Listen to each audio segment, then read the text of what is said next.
অসমৰ প্ৰথম ৰাজ্যপাল কোন আছিল?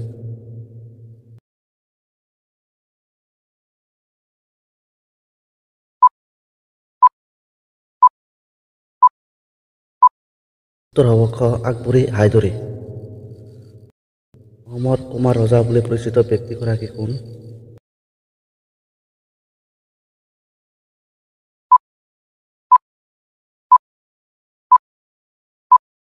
উত্তৰ হ'ব ক ভাস্কৰ বৰ্মন।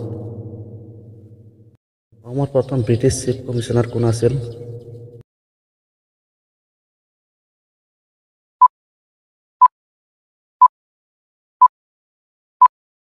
উত্তৰ হ'ব গ কুণাল কিটিং। আভ্যন্তৰীণ সীমা আইন কেতিয়া কাৰ্যকৰী কৰা হয়?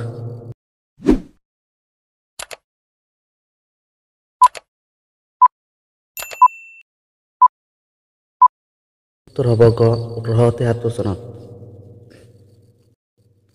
প্ৰাচীন কামৰূপ কোন গৰাকী ৰাজকুমাৰীক কাশ্মীৰ ৰজাই বিয়া কৰাইছিল?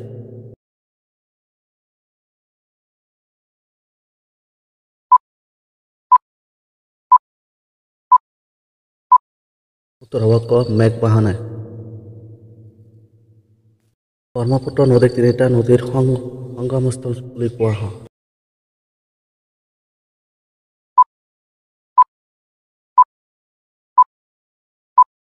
উত্তৰ হ'ব ক দিহিং দিহিং আৰু লোহিত নদীত। আহোম আৰু মোগলৰ মাজত শেষ যুদ্ধখন কোন চনত আৰু ক'ত অনুষ্ঠিত হৈছিল?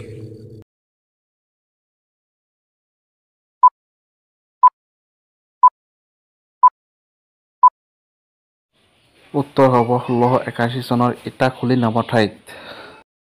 গুৱাহাটী বিশ্ববিদ্যালয়খন কেতিয়া স্থাপিত হৈছিল?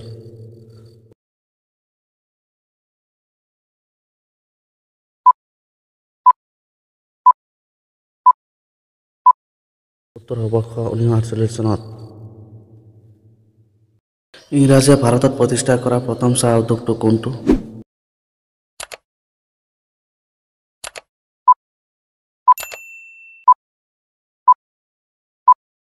চাহাবুবাব চাহ বাগিচা।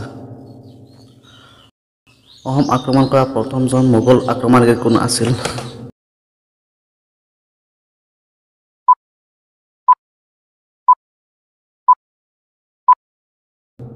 উত্তৰ হ'ব খ মহম্মদ বিন বখতিয়াৰ। কংগ্ৰেছৰ প্ৰথম সাধাৰণ সভা অসমৰ ক'ত আৰু কেতিয়া অনুষ্ঠিত হৈছিল?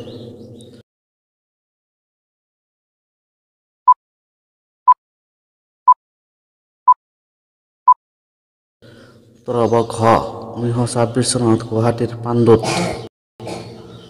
অসম ছাত্ৰ সন্মিলন কেতিয়া গঠন কৰা হৈছিল?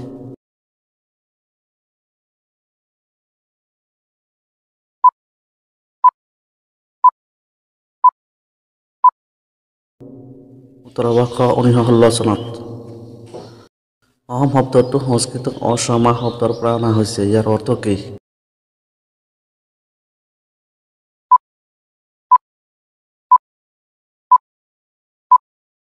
উত্তৰ হ'ব ক অতুলনীয়। 2001 চনৰ পৰা 2011 চনৰ ভিতৰত অসমৰ জনসংখ্যা বৃদ্ধি শতকৰা হাৰ কিমান?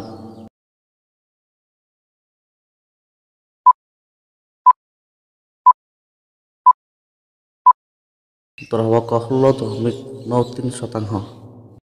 1751 চনত স্বৰ্গদেউ ৰাজেশ্বৰ সিংহই 7কলপীয়া কাৰেংঘৰ নিৰ্মাণ কৰা শিৱসাগৰ বুৰঞ্জী প্ৰসিদ্ধ ঠাইখনৰ নাম কি?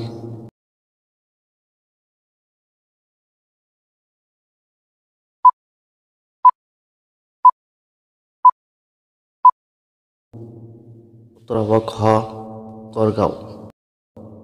অসমত যোৱাকালি হোৱা প্ৰবল বতাহ বৰষুণ তথা শিলাবৃষ্টিৰ স্থানীয় নাম কি?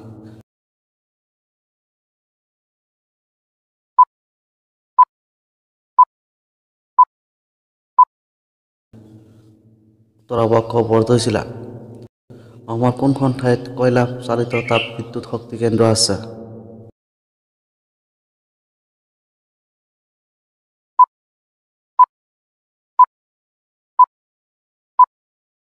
উত্তৰ হ'ব ক বঙাইগাঁও। বৰ্তমান জনসংখ্যাৰ ফালৰ পৰা আফ্ৰিকা মহাদেশৰ আটাইতকৈ ডাঙৰ দেশখনৰ নাম কি?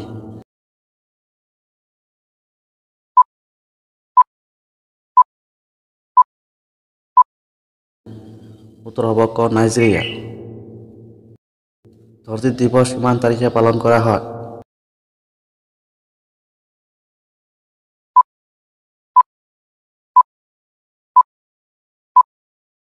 উত্তৰ হ'ব গ 22 এপ্ৰিলত। টিজিউকাৰ্কিকা বিশ্বৰ কোনখন মহাসাগৰত অৱস্থিত এটা দ্বীপ?